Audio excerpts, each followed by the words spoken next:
Our team coverage continues now with News 6's Lauren Cervantes live in Volusia County. And Lauren, it turns out there have been a lot of incidents at that group home.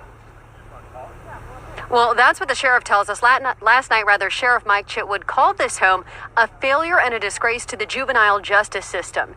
Sheriff Chitwood says a 14-year-old girl, Nicole Jackson, she was put into a halfway house in Flagler County that she burned down in April of 2021, and says she was then sent here to this home in Volusia County.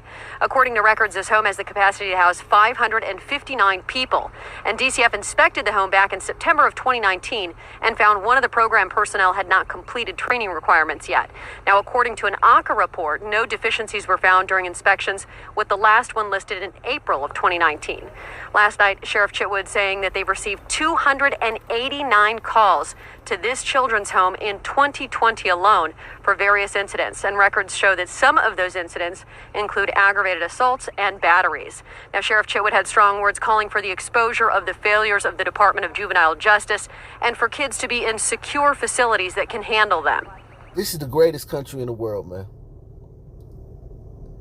Go to the third world. They don't have this. They don't have this.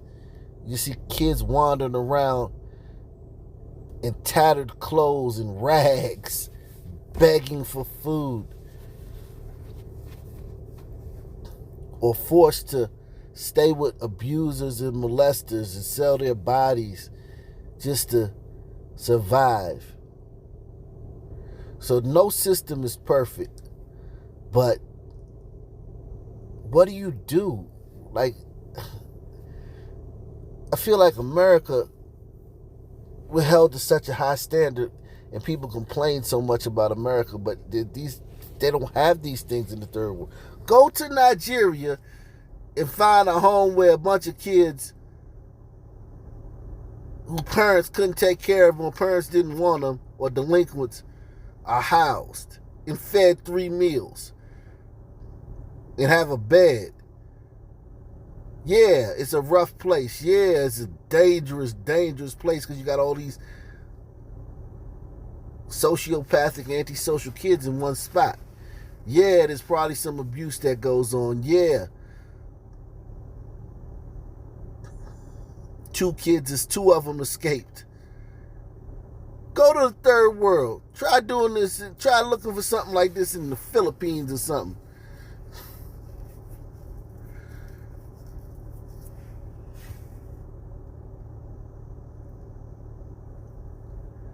They don't have this type of stuff. So although it's messed up, it's still better than anywhere else. And there's really no way to make this perfect because you're dealing with 500 bad kids living in one building.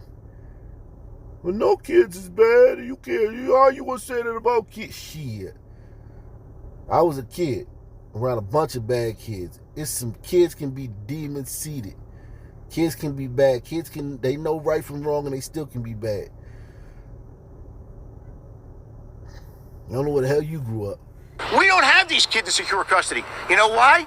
Because you're sending them to an incompetent group at FUMPS that allows them to just walk all over the county and do what they want to do. And tonight, we see it again. There was no up in arms about the guy that was killed out there. None. Nobody said, oh, the guy was killed. Oh, maybe he shouldn't have did this. Now, we're opening fire on deputies. What are we going to do here? We can only do so much. Now, we have also reached out to this children's home for comment, and we've also talked to the Sheriff's Department, hoping to get more insight into those 289 calls that they say came from this home, where their deputies responded. And we plan to have more tonight on WKMG News. For now, in Volusia County, I'm Lauren Cervantes, getting results, News 6. The Volusia County Sheriff says in 34 years of policing, he has never seen anything like this. In an edited 9-minute clip, we see deputies trying to calm down those 12 and 14-year-old kids before they fire at deputies with an AK-47 and a shotgun. We'd like to warn you, these images are disturbing. Shot fired. Everybody get hard cover. This jaw-dropping scene starts with Florida deputies taking cover behind a tree. It's either a shotgun or a long gun. Female has it in her hand. Juvenile male looks like he has something in his hand as well. And it quickly escalated. Put the gun down now! Point the gun. So I'm happy about that. That both both kids weren't black. Because these police officers won't be called racist for yelling at those kids like that. If they was black kids, if they was white kids, they wouldn't have talked to them like that. Well, dang, look at the way he talking to them, man. So we don't have to hear none of that. We get to just get a good, logical breakdown of this. Hopefully. It's either a shotgun or a long gun. Female has in her hand. Juvenile male looks like he has something in his hand as well. And it quickly escalated. Put the gun down now! She's pointing the gun. Pointing the gun behind the trash can. The stunning 90-minute sequence released as an edited 9-minute video by the Volusia County Sheriff's Department. Where have we gone wrong that 12-year-old and 14-year-old think it's okay to take on law enforcement? The deputies responding to a 911 call from a nearby group home which reported the kids had run away. Both juveniles are... Authorities say the kids then broke into a nearby home where they found hundreds of rounds of ammunition, a handgun, a shotgun, and according to the homeowner, an unassembled AK-47. The weapon was disassembled. They assembled it and fired it. Let that sink in. Let that sizzle your spirit. 12-year-old, 16-year-old knew how to assemble an unassembled AK-47 and make it fireable. And fired it at police.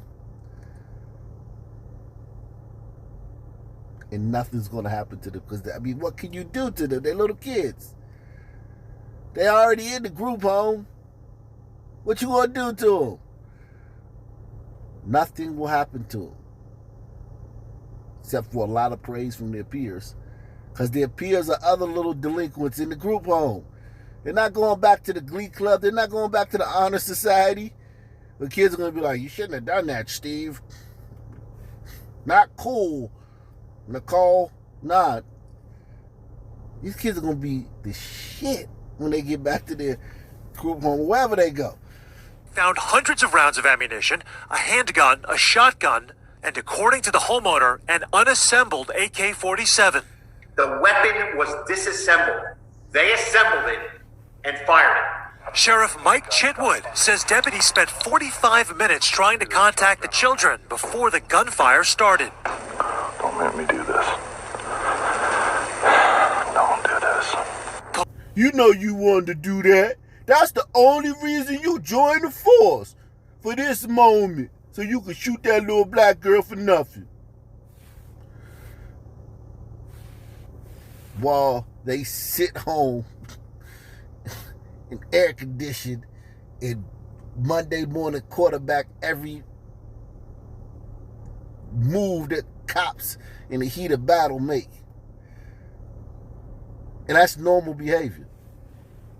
Don't make me do this. Don't do this. Police say the kids fired several times from a patio window, with the boy telling investigators the 14-year-old girl likened the shooting to the video game Grand Theft Auto. But when they challenged deputies outside, law enforcement says they were forced to fire, striking the girl around 7 times.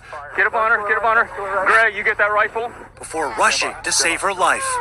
This video blurred by the department. They did everything they could to prevent either of these kids from getting injured. I am so proud of what they did. They did everything humanly possible and above and beyond. At one point, one of the deputies tossed his personal cell phone through a broken window, risking his life in the process, trying to contact the kids, but the sheriff said they refused to talk with them. And raising the stakes here, guys, is the 12-year-old is also diabetic, meaning he needed his insulin to survive. He is unharmed this morning. Craig, back to you. All right, Sam Brock there for us in Florida. Sam, thank you. And how old are you, sir? 12. Okay. I'm Judge Orfinger, and I'm going to conduct your detention hearing this morning.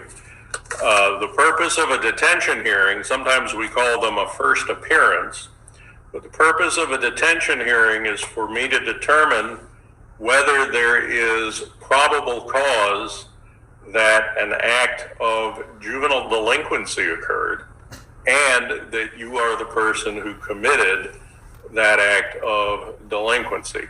And if I do find that there is probable cause that those offenses occurred, or that an offense occurred, we then discuss whether there is a basis to keep you detained